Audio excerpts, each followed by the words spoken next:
balanced view on politics in today's world. Based on facts, born of rationality, common sense, and logic. Providing context on today's events. This is American Perspective with Rick Thomas. Hello, everyone, and welcome to the #1 liquid-fueled, liquid lubricated show on the interwebs. This is American Perspective with your charming host, Rick Thomas. Hello, everybody. I have got so much to talk to you about tonight. I can't even imagine. I mean, it's just, I'm not even sure I'm going to be able to get to everything. So, you'll have to excuse me if I start jumping around on this kind of thing. And I know a couple of my listeners are not here because of other events that have to be, take precedence, I suppose, for it. But hey, you know what? I appreciate all of you. I appreciate everyone who has shown up here, everyone who watches the show, and everyone who listens to the audio broadcast. I have no idea what might have changed realistically, but for the past week and a half, my iHeartRadio downloads and listens have let's say that's been a minor explosion over there for iHeartRadio. So thank you all for checking out the show and for coming back. This is fantastic. All right. Bonnie, I will get to what I'm drinking in just a few minutes. We've got a couple things to take care of first, which of course is #1 on the list here. And I have not seen this person in the chats yet. So I'm hoping that Miss T of Texas is somewhere around. That's her Rumble handle. I know she also listens on Facebook as well, so maybe she's in the chat there. But this is her rendition of the Pledge of Allegiance. And so do me a favor, if you are of a mind to, please stand, remove your hat, and join in and recite with all of us the Pledge of Allegiance. Let me get it up. I pledge allegiance to the flag of the United States of America and to the republic for which it stands, one nation, under God, indivisible, with liberty and justice for all. And thank you, Ms. T of Tex, for that submission. Hey, if you want to submit your version of your audio version of the Pledge of Allegiance, please do so. Send it off to fans, FANS, at AmericanPerspective.online. That's fans at AmericanPerspective.online. And I have to give a quick shout out and congratulations to our brand new grandmother in the group. Outlaw Dogs over on Rumble picked up a new addition to the family here recently. So congratulations, Outlaw Dogs. You are now a grandmother, and believe me, you can start spoiling that kid I know you've been spoiling them before they were even born, but now you can actually get that child a bunch of new stuff. Hey, maybe I'll find a way to get an American Perspective logoed baby onesie. That would be awesome. Let me see if I can find that. But anyway, I know you're happy and proud and everything else, and that's fantastic. All right, let me go and run through a few people out there. I see Becky over on Facebook. Fantastic. Thank you for joining. Becky is our Australian contingent, a kindred spirit over across the big pond, not the little pond, but the big pond over there. And so that is fantastic. I see several of my long-time listeners, Buddy Weiser, of course, Outlawed Dogs, Coco Dominky, Bam, 1356. We've got Bonnie in there. I also see Amy Jean Viner has shown up tonight. That is awesome. Amy Jean is working on getting her dogs bred. I won't tell you what that entails because this is a family-friendly show. We've got Judge Wild, and let me see who else is there anybody else that I may have missed over there? Oh, yes, Sarah S212. I know you've been here before, but thank you for coming back. I do appreciate that. And so there we go. Oh, hey, we've got JLQUE in the Rumble chat. So you guys welcome these newcomers that are here. And we have Nana of JJS also has shown up there. So hello everybody. I appreciate you guys coming out. I really do.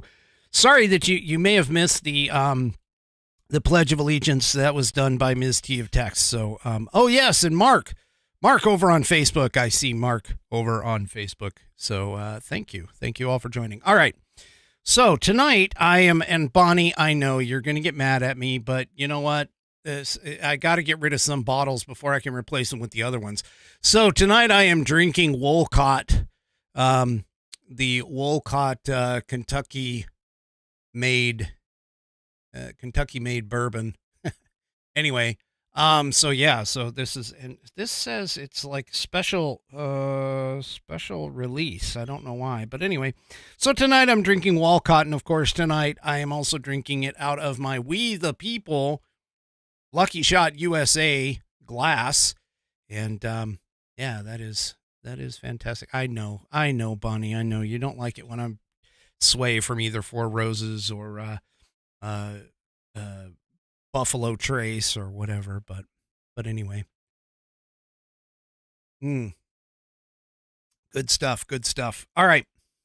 So let's go ahead and get into it. First of all, of course, we have to talk about our headline sponsor for tonight, or headline affiliate, however you want to talk about it.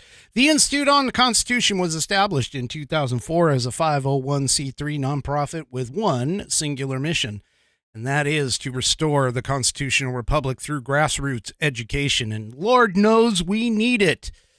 All courses and materials are developed using primary source documents and taught from the American view of law and government as defined in the Declaration of Independence in the following 3 key points.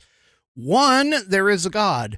2, our rights come from him. And 3, the purpose of civil government is to secure and protect our God-given rights. The IOTC offers the opportunity to educate yourself on our most precious founding document, and that is the Constitution of the United States.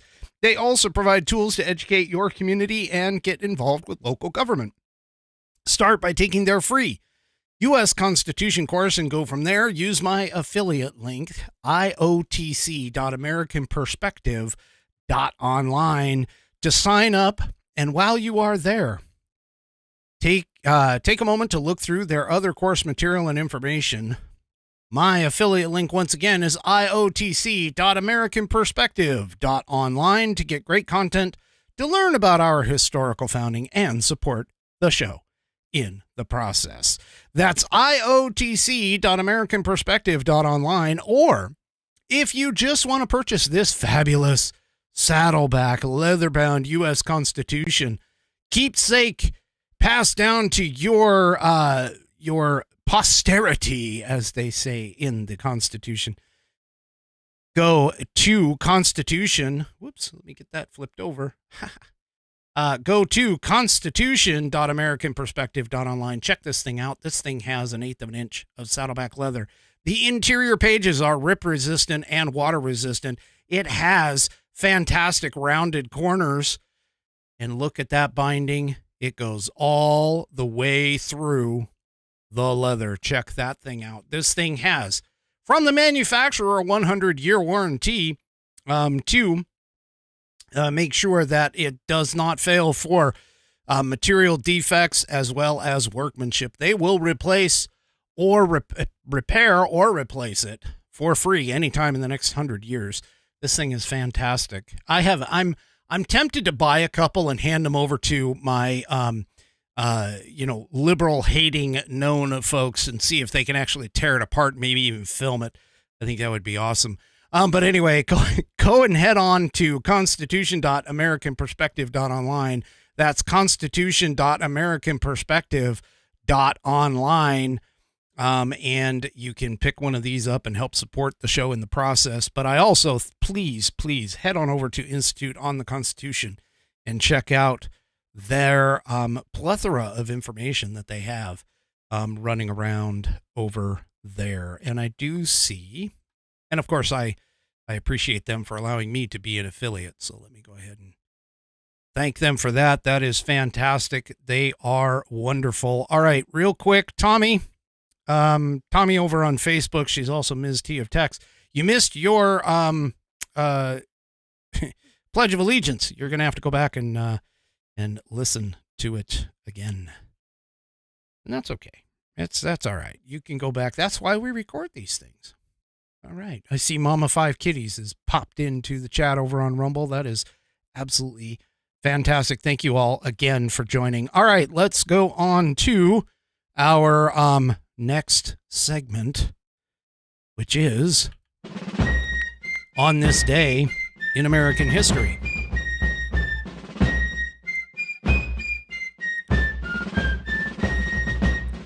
And of course, for On This Day in American History, we read from the American Patriots Almanac, written by William J. Bennett and John T.E. Cribb. You got to check this book out. This thing is chock full of all kinds of little tidbits and things on our American country, this fantastic country that we call home. And tonight, for April 6th, we are going to talk about Peary and Henson reaching the North Pole. Stars and Stripes nailed to the pole.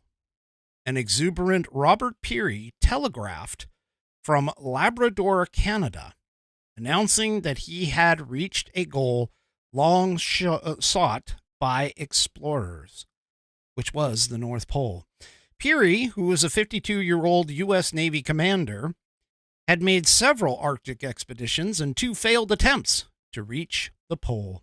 He had spent years learning from the native Inuit the best ways to dress in furs, build igloos, and drive sledges over the ice. Sledges over the ice.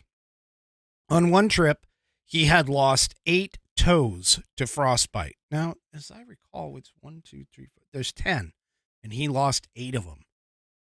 8 of them. Wow. All right. Let's see. But he was determined. He said, to hurl myself time after time against the frigid north, the frigid no of the Great North. So he was thinking the Great North was keeping him back. On March 1st, 1909, Peary set out from his base camp on Ellesmere Island, 413 miles from the pole. His team counted 24 men, 19 sledges, and 133 dogs. With him was his longtime assistant, Matthew Henson, an expert explorer in his own right. For weeks, the men battled roaring winds and temperatures of negative 50 degrees Fahrenheit. They hacked trails across rough patches, floundered in snowdrifts, and hauled their sledges across ridges of ice. At times, channels of water suddenly opened before them. They waited for the water to refreeze and then scampered over the thin ice. Peary, Henson, and 4 Inuit made the final 133-mile part of the trek. On April 6th, Peary calculated that they had reached their goal. The pole, at last, he wrote in his diary, the prize of 3 centuries.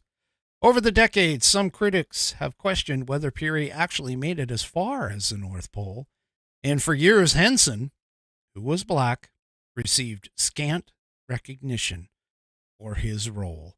But today, the 2 men are generally credited as the first to reach the pole.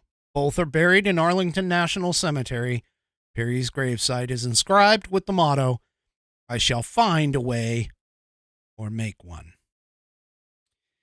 And that is tonight's On This Day in American History. We have been, as a country, as a whole in the country, we have been a country of explorers, expeditionists, and achievers of all kinds of goals.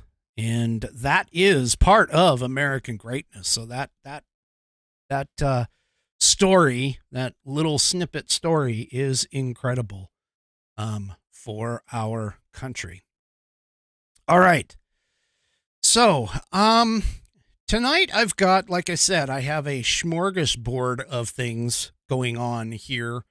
And this is going to be kind of, well, it might have a little bit of discombobulation, but trust me, there's a reason why I'm calling out some of the things that I'm doing. But the first things first, Fani Willis, that Georgia prosecutor, the DA, she stepped in it a while ago, and she, she did the little whoop-de-woo with her special prosecutor that she went ahead and hired, who was her boyfriend, and of course paid him 4 times what he was actually worth. They haven't even gone so far as to go around that, although I understand that there is some sort of a panel that is looking into it. Nathan Wade, of course, just catching you up on the status of the case. Nathan Wade fell on the sword and resigned when Judge McAfee said, hey, you both can't stay on, but one of you has to go. So which one is it going to be? And so Nathan Wade, in a, I don't know if you could call it a thing of chivalry or whatever, but he went ahead and fell on the sword for it. Well, according to this article in Red State, Fani Willis has stepped into it once again. So let me go ahead and get this up. I forgot to do this. Hold on. Let's see. Here we go. All right. So here she is again while she was testifying on her. This photo is old. It's when she was testifying or swearing in on her hearing whether or not she should be disqualified. Well, check this out. She has now been accused of illegally recording a phone call by another one of the co-defendants in this trial. Now, for those of you that haven't been keeping up, Judge McAfee actually dropped, I think it was something like 5 of the counts against Trump in this case because of the fact that the phone call that they were claiming where he, again, the mainstream media has been completely reporting where he was talking to Brad Raffensperger and saying to him, hey, you've got to find me something like 11,400 and some odd votes. Well, that phone call actually did get thrown out because the person who recorded the phone call, while they were an employee of the Georgia elections office or something like that, while they were an employee of the Georgia state, they went ahead and they were in Florida when that got recorded. Now, in Florida itself is a 2-party consent state, which basically means that both parties must consent to being recorded. Now, I can tell you that Washington State is also a 2-party consent state because I went through, believe it or not, at one point I was going to become, or I was studying to become a private investigator. And during my classes, they stressed to us that not only did you have to get consent from them off the record, but you also had to go on the record and explain that you obtained consent and have the same person that you were talking to agree to being recorded again on the record. So it was very meticulous. And so I can imagine what this is like in other states. But in Florida, it's 2-party consent. And when the person who was recording the call did not obtain the other party's consent, whoever was on it, the other party's consent, then that pretty much negated the phone call. And so that piece has actually been tossed out. In fact, some of the lawyer experts that are talking about this have all been mentioning that alone, because everything kind of stems from that phone call. So that alone should cause this case in Georgia to just sort of fall apart.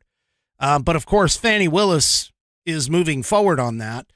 But now she apparently has a recording that basically did the exact same thing as what happened with the Florida case. And by the way, Fannie is actually still facing multiple probes or complaints from the Georgia State Senate and the House Judiciary Committee, and also the state bar. So all of this stuff is she's just under a whole bunch of fire. Well, this new accusation by one of the lawyers of one of the co-defendants in the case was on an interview with Town Hall. That's where this story comes from. And the guy's name is Christopher Kacharoff. I guess I'm hoping I'm pronouncing that correctly. But he's the attorney for the co-defendant Harrison Floyd, alleges that Willis recorded a phone call between herself and one of his Maryland colleagues at the time. And the Maryland state is also a two-party state. And so here she is again. She's recording a phone call that apparently she's trying to use this in, use this as a part of her case. And now she has a second recording that is under scrutiny for this. So I am not holding a lot of hope. Well, I'm not holding a lot of breath right now for whether or not the Georgia case is going to move forward. My guess is that this thing is falling apart even faster than Joe Biden running off to an ice cream shop. But yeah, so Fannie Willis is back into trouble again. Once again, she's basically ignoring laws, and so this is going to be a bit of a problem, of course. Now, I do want to kind of shift focus here. This is going to seem a little weird, but I'm going to shift focus here because the phone calls and the recording of the phone calls and the obtaining that information, while this is not necessarily falling under things like the FISA court, but the FISA court, that whole thing where they tried to get General Flynn wrapped up in a Logan Act scenario, the FISA court law is up for renewal, and the House is taking a look at this, and this is FISA 702. Now, keep in mind that the FISA court is essentially the court that allows for it's Foreign Intelligence Service Act, I think. But anyway, what it does is Foreign Intelligence Surveillance Act is what it stands for. What it basically is for is to spy on foreign entities that are here within the United States. That's the point. Is that that's the point. Is that we gotta listen to some of the foreign entities that are around here, making sure that they are not here to do us bad things and damage and stuff. Well, they utilized the FISA warrants in order to spy on an incoming Trump administration because of the mocked up Steele dossier and the supposed connection to Alpha Bank and all these other things. The whole Russia hoax came from a FISA warrant that was put forth in order to spy on the campaign. Now, for those of you that don't remember, The FISA court, I talked about this a couple episodes ago. The FISA court basically is a closed court. Nobody knows what goes on behind the doors. And the only people that are actually allowed in the hearings are the government, who is trying to obtain the quote unquote warrant, and the judge or judge's panel itself. And so here's the thing. That kind of goes against this wonderful thing we call the Constitution. And of course, your Fourth Amendment rights to be secure in your papers, and forces, of course, the government to actually prove what it is that they are looking for, to know where the thing that they are looking for is located, and to be able to describe it fairly clearly. The reason why they do that is, of course, to prevent things like warrantless searches and seizures. Now, in this particular case, what they generally try to do, and keep in mind, the FISA court has actually been revised a couple different times. One, right after 9/11, and as a part of the Patriot Act. One of the things that they do is they tend to take the Americans' names, and they mask them. They mask the name of American citizens that are participating in phone calls with foreign entities that these people might be listening in. And that is how they came across General Mike Flynn. They outed him and tried to charge him for Logan Act violations. And of course, we all know Trump pardoned him after a long process. But the point here is that the questions that are coming up is whether or not the FISA court is actually something that we as a country should continue moving forward, considering how it has been weaponized by our own internal Department of Justice, like the FBI, as an example, to essentially get around the Constitution and spy on Americans. And so this is now the deadline for renewal, I believe, is April 19th, if I remember correctly. So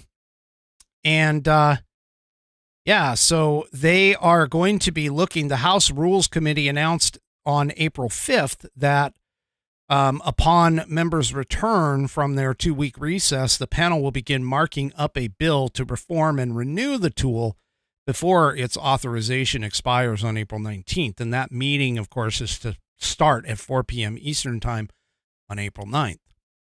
Now, I understand the desire to want to, protect what is ours, but at the expense of Americans being spied upon and our constitutional rights being subverted, especially with recent government. I don't care whether it's a Republican or a Democrat in charge, but because we've all seen, apparently it doesn't really matter if you're a Democrat or a Republican in charge, because either way, the government bureaucrats who are up there, unless they all get fired and get thrown to the wolves and get out of government service, the government, of course, the deep state, the blob, the whatever you want to call it, is using FISA to do nefarious things, just like using social media to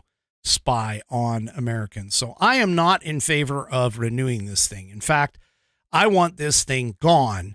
And here is a really good reason as to why.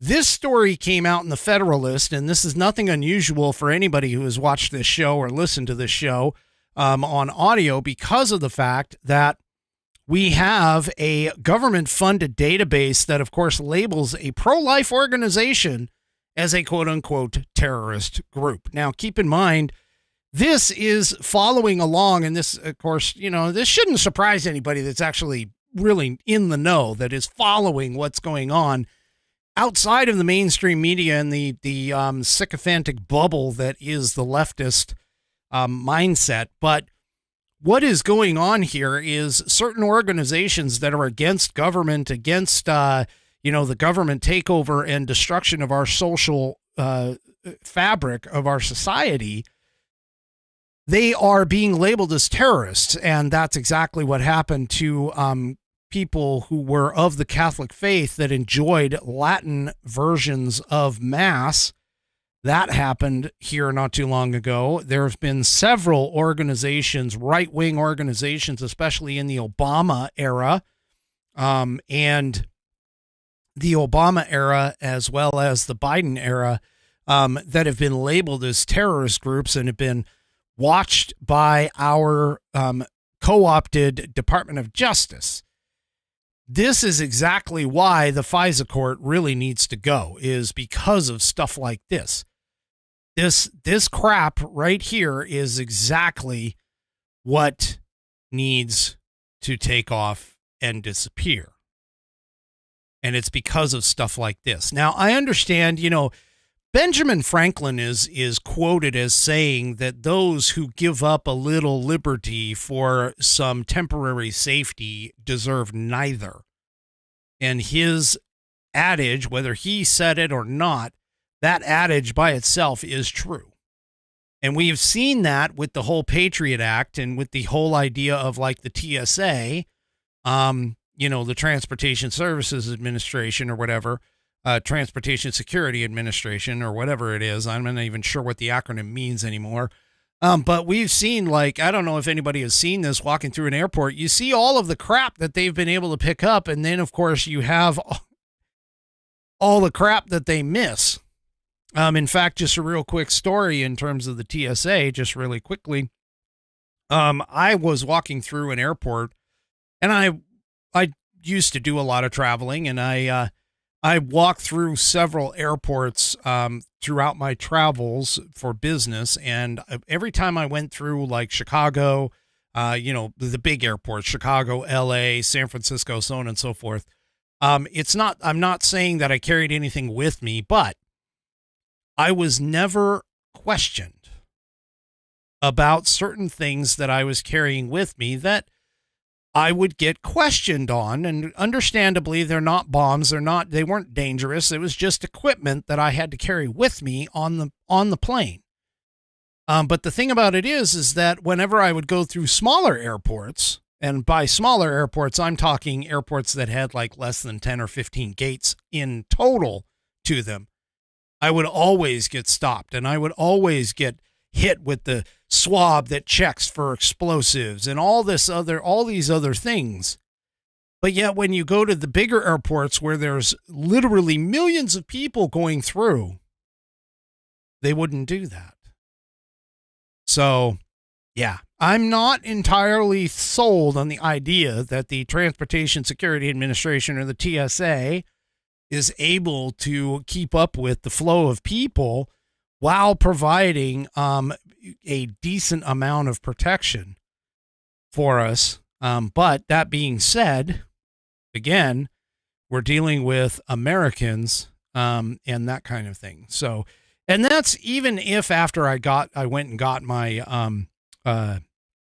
frequent flyer number or frequent traveler number. So went through the whole background check and had myself fingerprinted and everything else to get that special number so that I wouldn't have to stand in the regular security lines. I still was questioned at times, especially in the smaller airports with equipment that, normally, I mean, it didn't even look like anything, nefarious, but still the larger airports were having harder times, I think, picking things up. All right. So in a strange move, and everybody knows about January 6th. Everybody knows about the one person who actually died on January 6th as a result of the actions that were taken by the Capitol Police. Okay.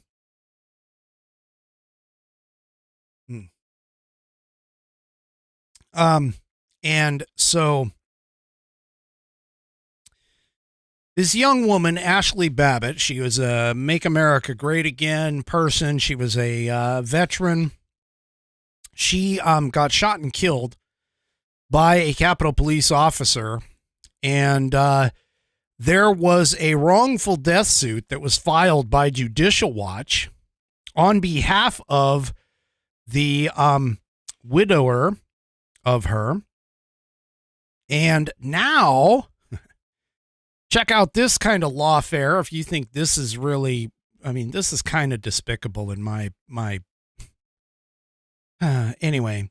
Biden's Department of Justice. This is in the post-millennial. Biden's Department of Justice seeks to transfer wrongful death suit for Ashley Babbitt to Washington, D.C. Okay? To Washington, D.C. from California. And the reason, chances are the reason for this is obviously they are looking to get a sympathetic jury, sort of like Donald Trump being charged with his charges by Jack Smith in Washington, D.C. Not to mention the fact, keep in mind, that the whole Florida case came from a Washington, D.C. grand jury against Trump.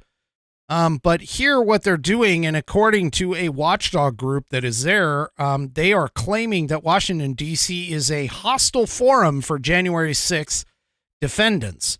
So apparently on April 8th, there is a hearing that is requested, that is scheduled to hear out the request of the change of venue. U.S. District Judge Cynthia Bachant is overseeing the case. Babbitt was, of course, shot to death by Capitol Police on January 6th as she was attempting to enter the Capitol building. She was unarmed. As I said, Judicial Watch filed the lawsuit on behalf of the family. Outlined in Judicial Watch's complaint is that the shooting took place at the east entrance to the speaker's lobby, and Babbitt was unarmed, had her hands raised when she was fatally shot by Lieutenant Byrd over there. They also highlighted as a part of the complaint Byrd's admission that he shot Babbitt without assessing her intentions or even identifying her as female. Now, I played as a part of one of my episodes here not too long ago, I played some of the audio from a radio call that went out, and there is some question as to whether or not Byrd may have shot her illegally in a, obviously in a high stress situation. I don't want to necessarily second guess a person's reactions, but in this particular case, there was reports that came out on the radio right before she was shot that they were under fire. And as we know now, there weren't any weapons, as far as like guns, recovered within anywhere of the Capitol rioters. They didn't collect them. There was nothing there. And so telling somebody that they were under fire or calling it out on the radio may have contributed to this particular event. And so this is something that Judicial Watch is trying to take care of. And of course, Judicial Watch also contends that Washington, D.C. is a hostile forum and is already prejudicially biased against Ashley Babbitt. And they are arguing that moving the case to D.C. could potentially undermine the pursuit of justice for Babbitt's family, leading to an unfair legal outcome. And I actually think they are correct in that. They are correct in that, in my opinion. And the reason being is, of course, we've already seen how Donald Trump is being treated in D.C. courts and by D.C. judges and so on and so forth. So, yeah, I hope that she is able, I'm hoping that Judicial Watch is able to keep her out. And I'm being told by Outlaw Dogs that it was the guy that shot her, so Lieutenant Byrd that shot her, that sent out the shots fired warning over the air. So that's, again.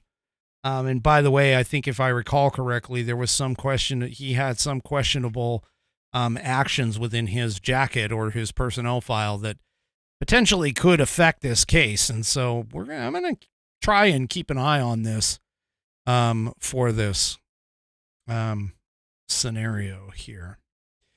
And speaking of more lawfare and lawsuits, Tony Bobulinski, you know, the guy that was the partner in the CEFC connection with Hunter Biden and identified very early on that Joe Biden was the big guy, the proverbial big guy, and the 10% thing that was being held for the big guy, and has been very vocal since then about Hunter Biden, Joe Biden, Jim Biden, and their connections all together in terms of what it is that they were, that the Biden family was selling to all these foreign entities. Well, he testified on, in front of the House committee, and I don't remember which committee, but one of the committees that has been looking into this. Oh, yes, this is right. Thank you, Judge. Just to go back to Ashley Babbitt, the Lieutenant Byrd was had previously left his gun in the bathroom and had left the bathroom, and it was found by somebody else. So his weapon handling skills is questionable. But anyway, going back to Tony Bobulinski for this. So Tony Bobulinski got into it with a couple of the committee members, and now he is suing Representative Dan Goldman for defamation.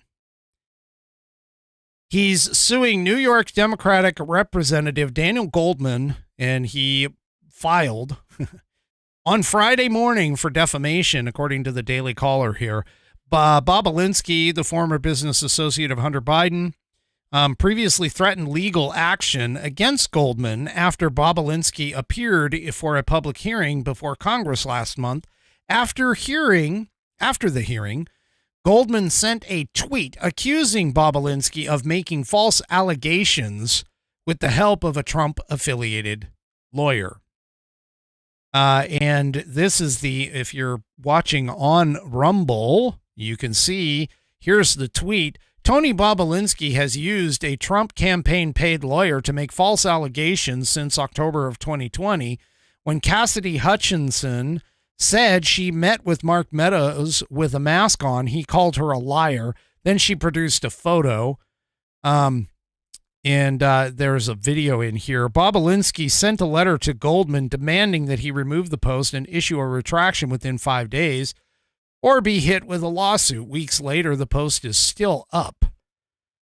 Bobulinski's legal representation wrote in the letter, "Your statement, as though it were a matter of fact, that Mr. Bobulinski has lied to federal investigators in Congress is defamatory per se and will not be tolerated."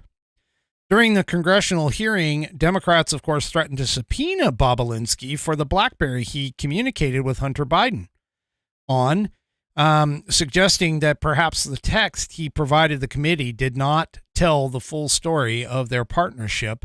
Bobulinski fired back at both Goldman and Democrat Maryland Representative Jamie Raskin during the hearing, calling them liars. His quote here is, Representative Dan Goldman, Jamie Raskin, both lawyers, and Mr. Goldman, a former prosecutor with the SDNY from New York, will continue to lie today in this hearing and then go straight to the media to tell more lies. So Bobulinski is turning up the heat against the Democrats about this entire situation. That is, honestly, that is fantastic. I just got to tell you, that is just absolutely fantastic. At least he's hitting back rather than just kind of taking it. Now, we all know, like, the Cassidy Hutchinson thing, she was grossly overstated. She corrected her statements that she gave the January 6th committee, which some of them were false with regards to Donald Trump reaching over and grabbing the steering wheel and so on and so forth. So the threads are starting to come apart, folks. They are really starting to come apart on all of this. Well, I'm going to take a real quick break and talk to you for just a second. You see this fabulous shirt that I'm wearing? This fantastic shirt. It's got, the American flag on it. And this particular one has "We the People," which is what starts our Constitution. That's part of the preamble to the Constitution of the United States. This is a fantastic cotton polo. If you'd like to check out the flag shirt, theflagshirt.com, that is where you would get it. I am working with them right now. To get you a $5 off coupon. As soon as I can get it set up, I will announce it. But in precursor to this, I just want you to know you can head off to the theflagshirt.com, and you can take a look at all of their patriotic gear. It is a fantastic company. I mean, I love the shirts. The shirts fit. They actually, they have sizing charts there, and they tell us, and it's just awesome. But I have like a Declaration of Independence. I've got these "We the People" shirts. I've got a flag, couple other flags with eagles running across them and stuff. Just fantastic shirts. I like all the cotton shirts, the cotton polos, but there's plenty of other ones. There's performance polos and so on and so forth. There's women and menswear on all of this site, along with other things like hats and ties and some other things that are really kind of cool for everybody. So head on over to theflagshirt.com today and pick that up. And as soon as I get that coupon set up, I will let you guys know, probably next Wednesday. All right. So shifting gears from local stuff onto the national stage, we all know that Joe Biden portrays weakness in front of everyone who is out on the international stage, but he is doing so in such a way that we are actually causing problems, or that's actually causing problems for America. And, for those of you that remember October 7th and the horrific attack on Israel by Hamas, you'll also recall that Joe Biden released $6 billion that was being held by a coalition of Americans and other countries from Iran to keep them from funding terrorism. I mean, Iran is a regime that basically funds terrorism all across the globe. That is their purpose. They back and train not only the Hamas, but they also do Hezbollah. They also do the Houthis, and all of these terrorist organizations, third-party terrorist organizations, are causing all kinds of problems in like the Suez Canal and shipping, and you've been hearing about that. I've talked about it on this show. And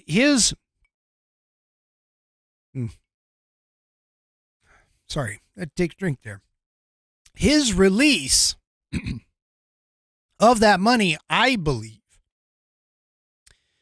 was a catalyst that kicked off the whole October 7th attack in Israel. Well, here we are once again. Biden is waiving more Iran sanctions. Now, America itself has been under attack. For those of you that do not recall, we had 3 U.S. troops and more than 30 other troops injured in a drone strike in Jordan earlier this year that was thought to be conducted by Iranian-backed militants. Well, this piece in Just the News, President Joe Biden is back under fire for waiving more sanctions requirements for Iran, even as these Iranian-backed militant terrorist groups continue to launch attacks on Israel as well as U.S. and other ships in the Red Sea, which is also hiking costs for us, shipping costs. They basically the Houthis have pretty much cut off shipping through the Red Sea and through the Suez Canal. Now, for those of you that don't know your geography, that area cuts off. If you go through that area, it takes away roughly about a week to 10 days on shipping distance and shipping time. And of course, the cost that goes along with that. versus going all the way around the Horn of Africa, or basically heading around the end of Africa down by Antarctica. Well, because they have done this, all these shipping companies, I've talked about it on this program before, all these shipping companies are sending stuff around the Horn of Africa. Now, that may not necessarily line up directly with America's interest in particular, but you have places in Europe, you have places, of our allies, you have other places, and not to mention that that shipping channel could be parts that are being created into other products that are being brought across for America. So all of these things are going up and up and up and causing costs to increase on our products and products that the world uses. Now, several U.S. senators, going back to the piece, are criticizing Biden, accusing him of an ongoing strategy of appeasement to the Iranian regime. Now, for those of you that don't have, or that have memories a little bit longer than just yesterday, will know that the Obama administration had plenty of a strategy of appeasement to the Iranians. In fact, that was part of what they went ahead and did for the Iranian nuclear deal that Trump got us out of when he first walked into office, and Biden immediately put back into place. And so now we've got some issues here. Now, Senator Tim Scott from South Carolina led by sending a letter with a dozen other senators to Treasury Secretary Janet Yellen and Secretary of State Tony Blinken, raising concerns about the administration's decision to issue a waiver last month, allowing Iran to access to billions of dollars via electricity sold to Iraq. So Iran was selling electricity to Iraq. We grabbed that money that they made and we held it. And now the Biden administration has allowed it to get released. This is continually, of course, we all know that the Iranians go and they freaking fund, the Houthis, the Hezbollah, and of course, Hamas. And this is not something that you would do. Now, under the Trump administration, Iran was pretty much hemmed in. They didn't have a lot of money left over to necessarily fund all of these pet projects. And so they were able, Trump was able to keep them contained for the most part, which is part of the reason why we had 4 years of not a lot of activity over there in the Middle East, and also a potential peace deal in the Abraham Accords that were being put together. Well, all of that, of course, immediately under Joe Biden, all of that has gone to crap, which this guy has not been a foreign policy smart man at all with any of this. He's never been. And a lot of people have come out who have worked with him in the administration and have accused him of being essentially stupid on foreign policy. Well, you see that, and then you check on this article that came out from the Washington Examiner. U.S. preparing for significant attack from Iran expected within 1 week. According to Biden administration officials, some senior Biden administration officials, the United States is preparing for an attack from Iran. Now, keep in mind, folks, okay, just going to put this out there for you. Iran, okay, doesn't necessarily need to be, attack us here in the United States. However, I am going to recall a certain illegal alien who crossed the lines, the southern border, who was caught by some of the press, who basically said, "Oh yes, you will know who I am. I don't need to tell you my name. You will know who I am soon. And so here we are. We now have Biden releasing money to these people, and now we have a potential significant attack from Iran within the next week. The Biden administration has made us weak, folks. The Biden administration and Biden himself has made us weak. They say that Trump's the laughing stock. Okay? Trump's the laughing stock of us across the globe, and that is completely false. Biden is making us bad. Concerns came, so here back to the piece. Concerns came after Israel bombed the Iranian embassy in Damascus, Syria, killing a senior Islamic Revolutionary Guard Corps commander, along with several others. The airstrike killed the most senior Iranian military figure since the U.S. assassination of former IRGC leader Qasem Soleimani.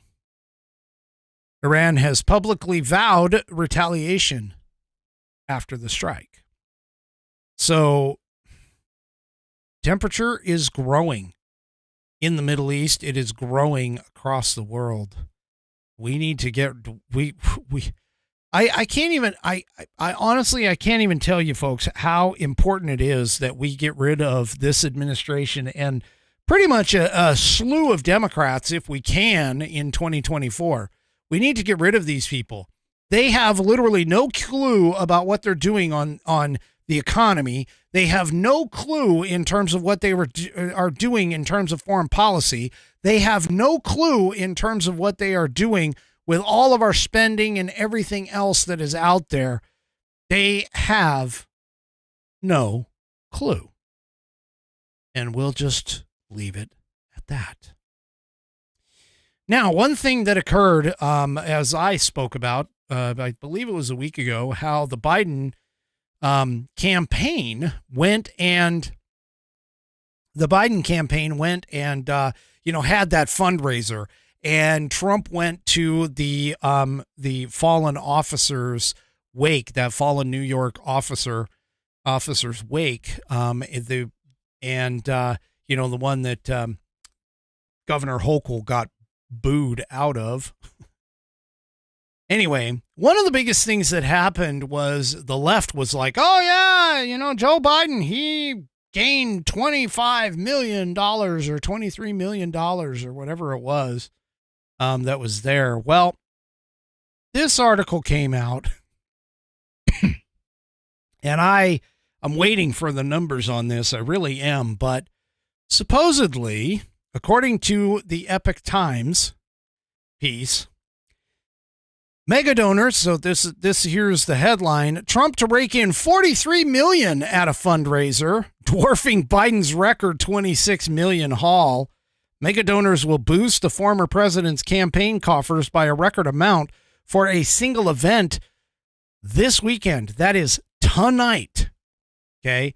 Tonight in Palm Beach, Florida. Now, I don't know for sure.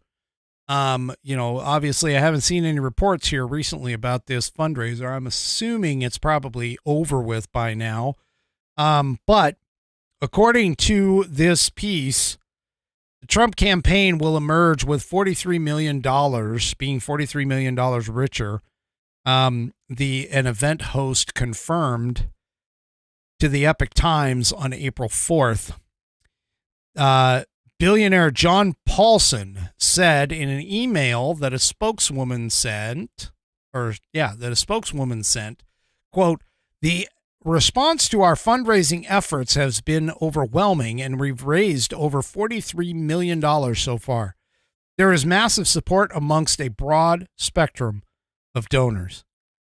And of course, for all of you that don't understand, FEC filings, those are Federal Election Commission filings, will actually true up these numbers and tell us what the actual numbers are once they get them in, because that's part of the public record. But the key here, though, is that here we are once again with Donald Trump beating Joe Biden and in this case, by a significant amount. The amount secured for April 6th, back to the piece, the amount secured for the April 6th inaugural leadership dinner is 65% higher than the record-breaking $26 million that Joe Biden raked in, quote unquote, from a star-studded event in the Big Apple last week. At the time, President Biden's campaign said no other political fundraiser in history had generated so much money. And here we have, just 1 week later, Donald Trump finally pulls up some mega donors and brings them in.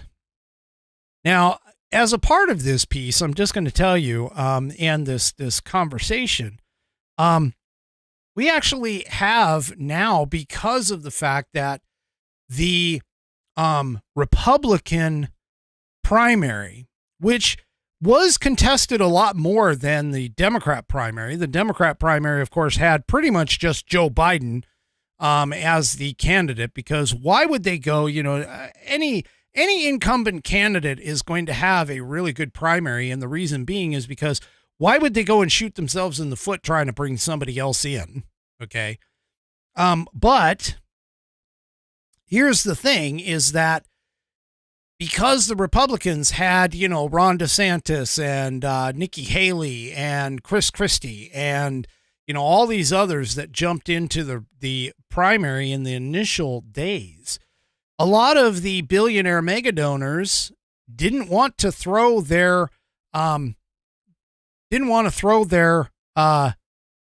stuff into the race. They were backing the different candidates. They were just, all over the place. They were in different candidates.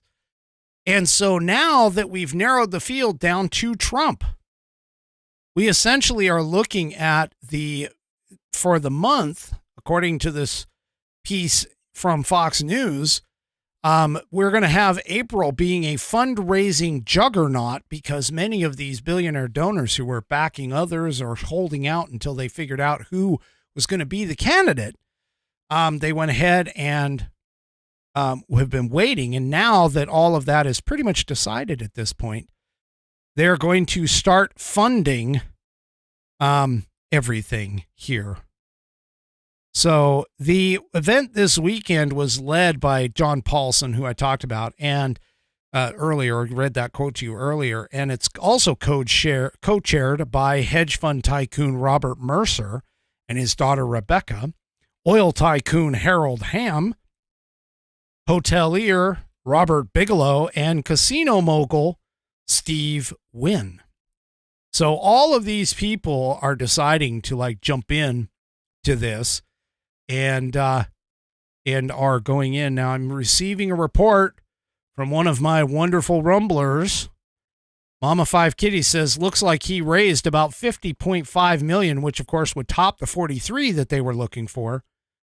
So that is fantastic. And now the Trump campaign has a little bit of something in their coffers. You also have to remember too, that the fundraising is affected by who's in charge of the RNC. And we had Ronna McDaniel up until about a week and a half ago, where it switched over to Laura Trump. So obviously, the change in leadership might have sparked a little bit of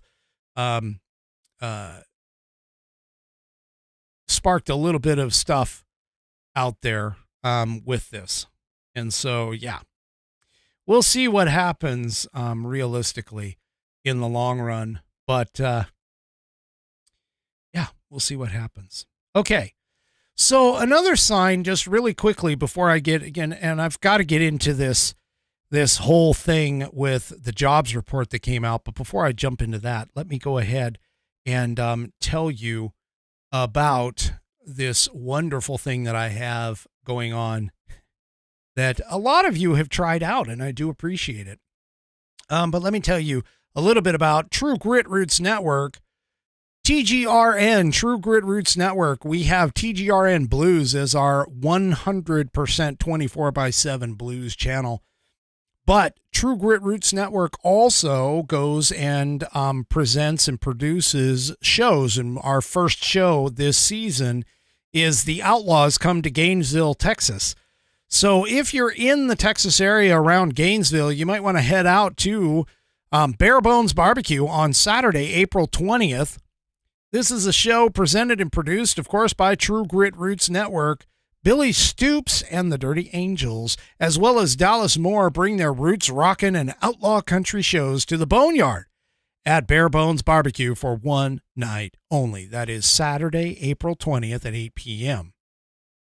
Billy Stoops and Dallas Moore are multi-award-winning artists who bring their songs and stories to the stage that will bring you to your feet all night long. Tickets and information can be found at tgrn.net. That's tgrn.net. And of course, I am obliged to tell you that I am part owner in that endeavor. So do me a favor, go and check it out if you happen to be in Texas at that time around April 20th. That would be awesome and fantastic. All right. So really quickly before I jump into the economy, there's an indication here that the left is thinking that things are not going as well for Biden as they purport it to be. Now, one of the things you have to remember is one of the things that Trump was able to do for us in terms of us conservatives, of course, was to prevent 3 judges from being put on the Supreme Court that realistically would have been a disaster had we gotten 3 activist judges, as you can see by the Roe versus Wade decision, the current decisions that they are looking at in terms of things like his immunity cases and the January 6th lawfare that was that's been leveraged against 300. And then, of course, the whole 14th Amendment case that got tossed out, even though that was a 9-0 decision. Just think about what would have been if that had not been a full panel of activists and judges. Well, apparently the far left is not happy with Justice Sotomayor. And according to the National Post, there's a lot of people who are calling for Justice Sotomayor to retire in order to have Biden replace her with a younger and potentially more activist judge. Now, I don't know. I mean, you're basically kind of like replacing one for the other. The only advantage that you have is that you've got a lower aged person, maybe one that's a little more like Ketanji Brown Jackson, who can't even tell who or to tell what a woman is because she's not a freaking biologist. She's just a jurist who, potentially could be over cases where she has to define what a woman is. Just don't even get me started. But anyway, this is kind of an interesting move because of the fact that they did not do what they are calling for Sotomayor to do because of Ruth Bader Ginsburg, which, of course, her death allowed Trump to add another judge rather than just the ones that she had. Now, for those of you that have short memories, Justice Breyer stepped aside and allowed for Ketanji Brown Jackson to be put in his place. He retired. And so they're trying to do the exact same thing with Sotomayor. Why? Well, they feel as though Sotomayor may be the most, shall we say, vulnerable to Trump getting into office in 2024 and her retirement happening shortly thereafter, and therefore giving Trump another opportunity to put another justice on the bench. So this kind of, now understand, this is all supposition. This is, everybody is suppositioning all of this because, of course, we don't have crystal balls to see into the future and look at things. But I can tell you that this is an indication that the left is nervous about what is coming in 2024, that things are not going quite as copacetic as what they have going on with what's happening here in the in the case with regards to 2024. All right. So let's talk about the jobs report. Okay. Now, first of all, the jobs report came out, and of course, everybody was clapping and cheering over the fact of like 300,000 jobs were added to the, to us and so on and so forth.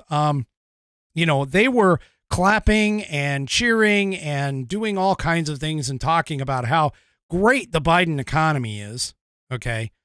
But the reality of this is when you start digging into the actual jobs report, and this is really, really important, you can't just take the surface level with these people. You really you just can't. But when you start to dig into the jobs report, okay, a vast majority, and by vast majority of the jobs that were supposedly created by Joe Biden in this past month were either government jobs or part-time jobs. In fact, there was zero, count them, zero manufacturing jobs created in the last month. Now, you can't necessarily, most people look at that and they say, yeah, government doesn't create jobs. Technically, they don't. You are correct. However, they have been spending money like gangbusters, and they have been increasing the government size, and that has been adding to things like the GDP, things like the jobs report, things like low unemployment. Now, low unemployment, by the way, speaking about that, the number of people who were looking for full-time jobs, okay, those seeking full-time jobs did decline a little bit, but just by its declining doesn't mean that those people actually got jobs, okay? That didn't mean that they actually got jobs, because what happens when after you've been unemployed for a while and you've been stepping around and trying to find a job and so on and so forth, eventually you get dropped off of the rolls. So you're no longer tracked. And so that's essentially where we're looking at right now, is that this jobs report, even though on the surface, just like everything else with the Biden administration, even though on the surface it looks good, there are other indicators within the jobs report that indicate that we are going to be in essentially stagflation for a little while, and a stagnant economy for a little while. And that whole thing talking about inflation. Now, you'll notice that Joe Biden, I don't know if anybody's noticed this, but Joe Biden and the White House have stopped pushing Bidenomics. They have stopped pushing it because of the fact that it is essentially a marketing nightmare. A marketing nightmare. And there's a lot of places, like, for an example, in California, and thank you, Bam, for reminding me, but California implemented their $20 an hour minimum wage for fast food workers, and that has caused an interesting effect. There have been several people that have been laid off. The layoffs have occurred over there, and so there's all kinds of things that are happening throughout the globe that these leftist morons are not paying attention to, and are thinking that they are, doing all these great things for the economy, but they're actually not. Now, there's an analysis here in Breitbart that talks about food prices and grocery prices. Now, keep in mind the economy and the overall inflation rate, which Biden loves to tout, something around 3.9, 4, whatever it is. That entire freaking thing does not include things like food and rent, housing, other housing, and fuel. But here, this is an analysis in Breitbart News. Grocery prices are nearing 40% higher than what they were in 2019. 40% 8% higher. And that's under Joe Biden. Now, the good news is that people, and this piece in the Epoch Times here talks about this, people are not inflation idiots. Now, this is an opinion in the Epoch Times. I've got the link. You guys should go and read it. But go and check it out. But the people who are employed and are looking at this, the intellectuals are, of course, trashing popular wisdom and perceptions of regular people like you and me and everything else. But yeah, it's, again, and I even saw Babs, Barbara Streisand on X posted something, completely stupid. And this is part of the problem, is that these elites, these leftist elites, think that everything is going so great, but they're not. They're not in it in the day-to-day like regular average Americans are, like us deplorables are here in every single day, way, shape, or form. Okay.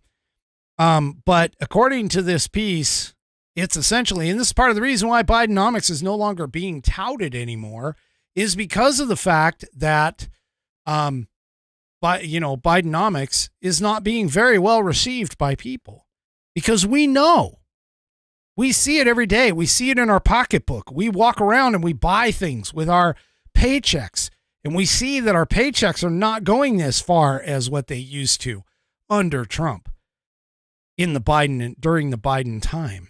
And so, yeah, we know here. And on this show in particular, I know all of you, all of my whiskey warriors out there, all of you know how the economy is being affected. So no matter what they do, whether they talk about GDP, whether they talk about the low unemployment rate, whether they talk about the addition of jobs, which again, Hakeem Jeffries on X touted that, 15 million jobs were created. No. Sorry, Hakeem. Sorry, buddy, but you are once again spouting lies. 10 to 11 million of those jobs returned after the first ever economic shutdown in American history. Those were regained, not net new. So anyway, a lot of people have been talking about, the Fed. The Fed, since inflation has been coming down, they say, it's actually been rising at a slower rate. Okay. But, again, the Democrats are like, inflation is down. It hasn't gone down below what it was during Trump's era. So they're not going to, they can't say that, of course. But the Fed was discussed about potentially lowering interest rates a little bit this year. Well, I had an article I know last time. I didn't quite get to it, but here, this is another supplemental article that pops up in the CNBC. Fed Governor Bowman says additional rate hike could be needed if inflation stays high. So here we go. Our bankers are already saying right now, they are saying that, we might have an additional interest rate hike in order to tamp down inflation. Now, for those of you that don't understand economics, and for those of you that don't understand, inflation by definition is too many dollars chasing too few goods. And where do we get those additional dollars? Well, that is from government spending and government printing money willy-nilly. That is essentially where all of this comes from in terms of inflation. And so right now we have way too many dollars floating around in the system for the spending habits of Americans to dry up that money. And in fact, here is another opinion piece also from the Epoch Times that highlights some of this stuff. In particular, it is discussing our spending that we have going on right now. And if you think that Washington is in control of this, if you honestly believe that the Democrats know what the hell they're doing, these numbers should wake you up and make you realize that they don't. They have no intelligence here on this. So in the piece here, the Department of the Treasury is now issuing debt at pandemic levels. So keep in mind, okay, in order for the government to be able to, quote unquote, print more money, they have to borrow money. When they borrow money, they issue things like U.S. Treasury notes. These Treasury notes are basically an IOU to the holder saying, hey, we're going to borrow money. You buy these Treasury packages. We're going to borrow money from you. And because we're borrowing that money from you, we pass along this promissory note, this IOU, back to you, saying that sometime in the future we'll pay you back with interest, by the way. And of course, this is part of the reason why when the interest rates go up, our payments are meaning the government's payments go up as well. Okay. And this is another reason why our spending on our interest has actually surpassed, just this past year, in case you missed it, has surpassed the spending that we've been doing on our military for this year. And so what ends up happening here is that during the pandemic, because of all of those freebies, quote unquote, that were given out. Now, keep in mind, nothing in the government is free. Nothing is free. None of our social programs, none of the free lunches that they talk about in schools, none of the help that you get with things like Medicare, Medicaid, all of these specialized programs that these illegal aliens are getting coming in here. None of that stuff is free. It all comes from tax-paying Americans. That's where it goes. And so all of these special programs that the government is putting out, oh yeah, it's paid for. It's paid for. No, it's not. What it's paid for is, again, it's paid for by these treasury notes that eventually somebody's going to come back and say, hey, I want my money back. Okay. Now, in just raw numbers, just to give you an idea, and if you're watching on Rumble, you can kind of see this graph. In raw numbers, the latest numbers for Q4 2023 show that the Treasury issued $7 trillion in new debt. For the entire year, that debt came to $23 trillion. All right. And Joe Biden talks about how he has lowered the debt. He hasn't lowered the debt. He hasn't lowered it at all. He's increased it because we're back at pandemic spending levels in terms of how much the Treasury is putting out these IOUs and borrowing money at a breakneck pace. In the piece, this has bloated the Treasury market to $27 trillion, up 60% since the pandemic. Think about that. It's up 60% since Donald Trump was in office, since the pandemic started.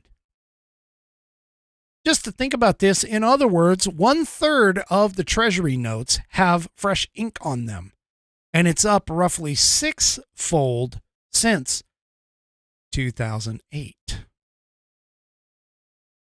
Okay. Now,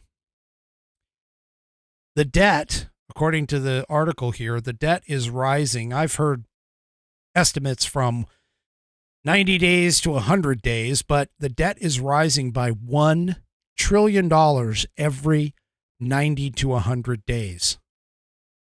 The U.S. government is spending as a percent of GDP. Now, keep in mind, GDP actually includes government spending. That's why it's not a very good indicator to sit here and say, oh, the GDP is at its highest since, blah, blah, blah, because the government, by doing all of this spending and borrowing and spending and borrowing, the government is actually inflating our GDP artificially.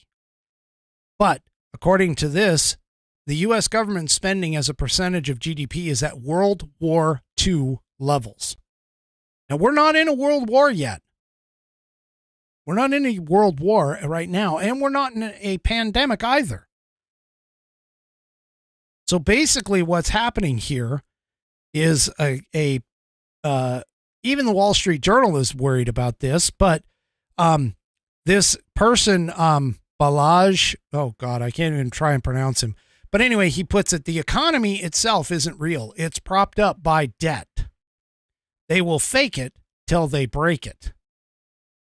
Even the Wall Street Journal is sounding the alarm, writing that the rapid growth in debt often ends badly. And given the enormous size and alleged safety of the Treasury market, any instability could be catastrophic.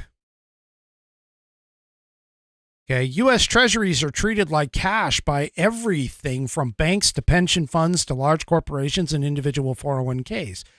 A Treasury note, because of it having the full faith and credit of the United States government, okay, the Treasury notes are seen as cash that pays interest. So people buy them, all right, and they expect that money with interest to come back to them in terms of these Treasury notes. Now, here's the problem. Like what you saw with Silicon Valley Bank, a lot of our banks are buying up notes from the U.S. government because of laws that require them to invest in safe harbor places. So we're essentially just blowing smoke into our economy and keep blowing smoke into our economy. And it just keeps going around and around and around. So the Treasury note, as they say here, is a promise from Uncle Sam to pay you back someday, perhaps 20 to 30 years in the future.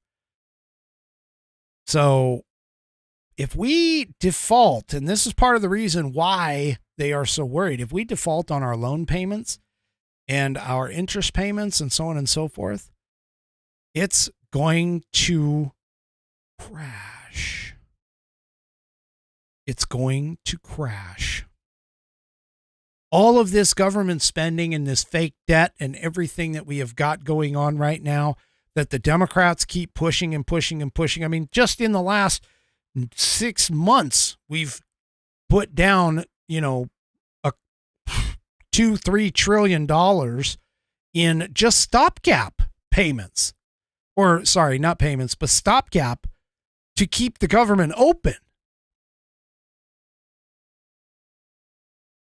This is just incredible.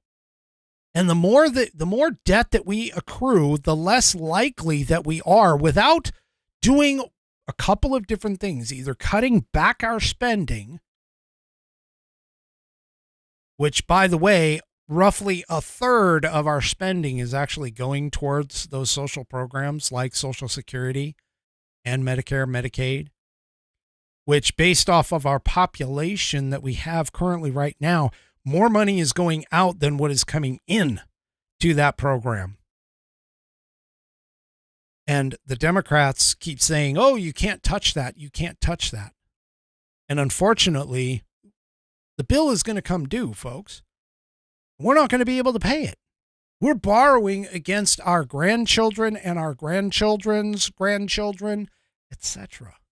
And eventually, we're not going to be able to sustain this. This is a bit of a problem.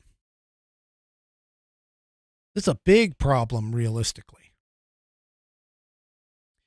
And then when you start adding things like student loan bailouts, okay?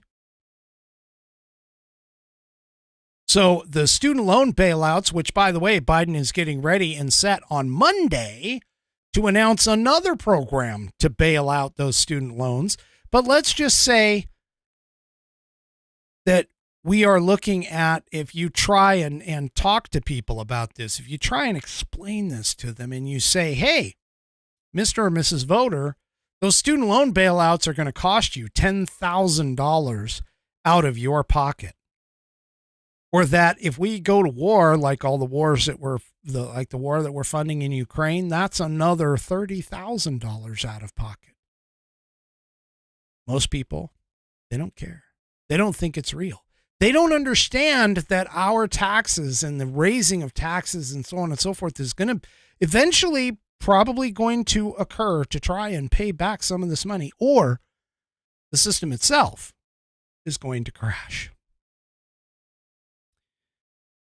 This is unsustainable, people.